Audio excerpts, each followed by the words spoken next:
name's Andrew Adkins. Title of my book is Latrommi, End of Tears. I'm 26 years old. I have 3 kids. I spent 14 years in Korean martial arts.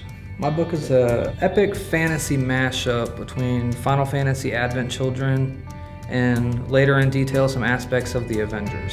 The star of the story lives in a modern world, but his area is held within a mystic barrier, and they're about a century behind our actual time. He grows up after finding out that this mystic warrior killed his adoptive family in front of him. He didn't know who he was, so he wanted to search for him. Later down the road, he finds that the wife that he had that was pregnant and disappeared is now held in a different realm. He fights to get her back through unearthly trials. He goes through all different types of events. The soldiers that participate in this, they're called the Students of Understanding. They use crystals that coincide with their emotions to manifest abilities. For instance, if some person was angry, they can manifest fire.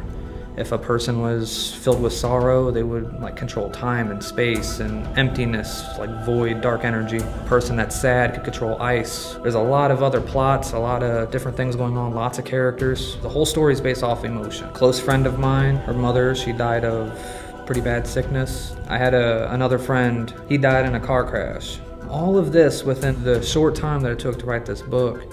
And I know there is so many more people that go through stuff like that. And it's really hard to find that positive at the end because the negative totally outweighs that.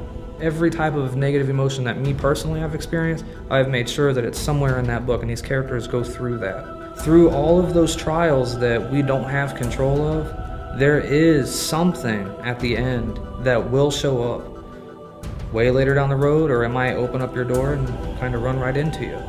But there is that positive, and I want them to be inspired. I want them to find it. I want them to know if they're going through something, that it will come knocking at their door.